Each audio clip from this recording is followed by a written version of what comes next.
Good morning, guys, and welcome to another weekly whip video with Unseen Strands, where your host, Mo, is visually impaired. I thought I needed to go ahead and do the little intro, as I haven't done an actual podcast in forever, and I've had several new subscribers since then, and I know at least some people have commented that they didn't even know that I was blind. So yes, I'm a visually impaired crafter, and this is just my little series where I do a weekly vlog, well, a daily vlog once a week, where you get to see all the crafting that I do for that day. So anyways, on to today. I am working the Chicken Tracks socks, which is by rollingeranch. I got this pattern on OurUnraveled.com. It was in the project blogs, and the user had uploaded it as a PDF. And so it's currently free, but I'm not going to show you the exact pattern just in case she does decide to charge for it later. But yeah, so we are working this pattern. I thought I'd go ahead and pull up her Etsy shop. I assume it's a her, I guess. Okay, for some reason my scroll button wanted to do the reverse of what it should be doing. But yeah, this is their Etsy store. They are an alpaca farm. So hopefully sometime I'll be able to actually purchase some of their yarns. But yeah, so just a second and I'll show you my current whip. Okay guys, so here's my current whip. I apologize, it's really dark and gloomy today. And it's not supposed to rain till this afternoon, but it is already dark and gloomy. So I started, the pattern has a 2x2 rib cuff, but I went ahead and did a 2x3 because I like that, I like how it doesn't suck in quite as bad as the 2x2.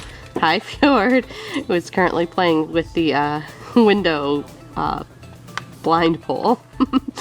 And then I probably only did this for 5 inches. These are going to be socks for the boys. Originally they were made to be for Jeremy. They might have to be for Sam because this pattern isn't quite as stretchy as a normal pattern, and I've never done this kind of stitching before, so I wasn't quite aware of that fact. So I had done it to my sock specifications, which I usually do a 56 stitch, and that's the same thing I need for Jeremy's. I just need to make his shorter, just by like half an inch or so. But I did get this on my foot last night, so he still might be able to get them, but if they don't work for him, well, I can always give them to Sam and just, again, make them shorter, probably by another inch or so from Jeremy's measurement. But then I thought I was going to be a genius because I really liked the color combination of switching this out for toe and heel. And yeah, not a good plan to do heel flap and gusset, which is the heel in the pattern, when you're trying to color change yarn, because, or I think there is a method for doing this, and I just don't know, I haven't come across it yet, because I know I've heard people mention wrap and turn, and I kind of imagine that's what I probably should have been doing. But yeah, I'll kind of close these gaps up with the end yarns. The other side, I think, is the worst side. Hi, Fjord. Because my gaps in between switching colors. So what I had to do was, when I got to where I needed to change colors, I wrapped, like, moved a stitch over, slipped a stitch, put the yarn around it, and then slipped it back, which is probably similar to what you do, but I still got these big gaps, which, like I said, isn't a huge deal because I'll just sew it up with a end, but it's not as pretty as I would have liked it to be. Fjord, quit messing with my mouse. Just a second. How do we turn the speakers off? Then it won't matter if you move it with your butt. So we got done with that. Then Fjord, out of my string. Luckily, he does like to play with yarn, but he's not very vicious with it. Like, he barely even gets any spit on it. So Not the same case with my other kittens. But then I thought I was going to be a genius again, and I was like, well, this woven stitch pattern makes it kind of textured on the bottom. I'm like, I don't know if they're gonna like that, so I'm just gonna do the straight stockinette. Well, I think the straight stockinette, because the woven pattern does use a lot of slip stitches, I think that's going to grow faster than the woven side. So I'm going to go ahead and do, I think I was on one more round of pattern, and then I was gonna go ahead and change to doing the woven pattern all the way for the rest of the sock, but it'll just have a kind of long heel. Sometimes we think we know what we're doing, but we should listen to the pattern designer. Well, honestly, I thought, I wasn't quite sure what they're like, continue with pattern till you know, 2 inches before you do the toe, and I was like, is that continuing with these straight stitches? Because I have seen that before in a pattern. Like, I've read through a pattern, but I didn't work it, that had it straight stockinette on the one side, and the top side was the pattern texture or whatever, but I don't think that used a bunch of slip stitches. So live and learn. I'm not tinking it back, but I did, I believe I'm up to row 40. I'm either on 44 or I was going to start row 45. I think that's the start of row 45. And then I'm going to go ahead and just do the 45 from where I re-picked up yarn, and do that till the toe, or do that on my second sock, and I'm stopping at 45 just because I'll be able to remember that easier than any other kind of row number. Yeah, so that's where I'm working today. I'm probably just going to be working on this for the rest of the day. It's going to be kind of a boring, and I'm sorry these have all been knit related lately, or at least anytime I get one up. But you know, my crocheting, I guess I kind of saved the more brain straining stuff for Wednesdays, and crocheting is never that brain straining for me. Because I am working on cat mats. Oh, and I was working this pattern for a sock along that is going on. It's almost over now. It was from August 2nd to August 22nd. So that's why this is getting all the attention today, because we need to get the sock done before, well, today's 21st, so before tomorrow. So I'll probably be finishing late tomorrow night, at least this one sock. I'm not going to get the pair done, but from what I understood from the FO thread, which again is on OurUnraveled.com, that you can post 3 times in total. If you do one of the featured patterns, which this was a featured pattern, you could do 1 entry for your finished pair, plus just any pair finished was an entry, and they said when you finished 1 sock you could do an entry. So I'm going for that 1 entry, guys. It's too bad, because you know, if I would have just done a plain pattern, I could at least gotten the 2 entries. But you know, live and learn. So yeah, that is what is planned on for today.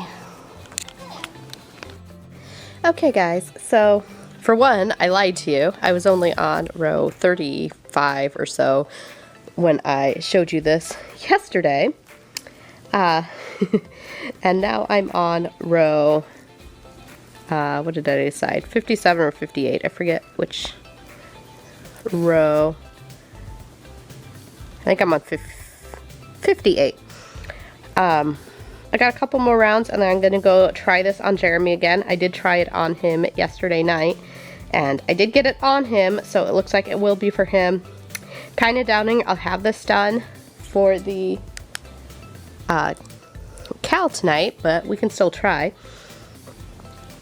Like I said, I'm going to go try it on again when I get to 60 rounds, so I got just a couple more to go. And then we'll do the toe and maybe get this done today. We'll see. But since it didn't have any like visual difference for you, I went ahead and didn't bother to do any updates yesterday.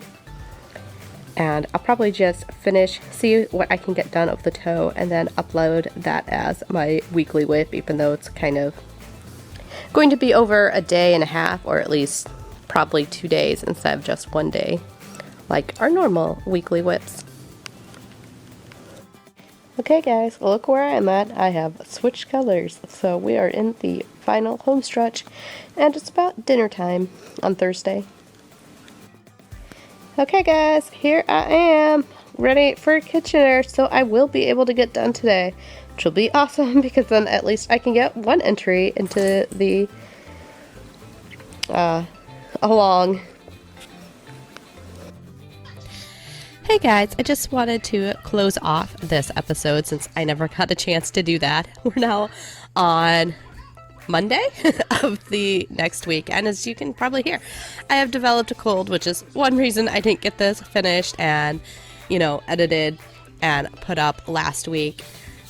But I would like to say that I did finish that sock, and not only that, but it did actually get the yarn sock prize, so I will be getting that shortly and being able to share my prize winning with you. So that was super exciting because I did the Spindy Fleece with one of these groups on OurUnraveled, and I didn't get anything during the entire run of that, and I want to say they had probably about the same participation.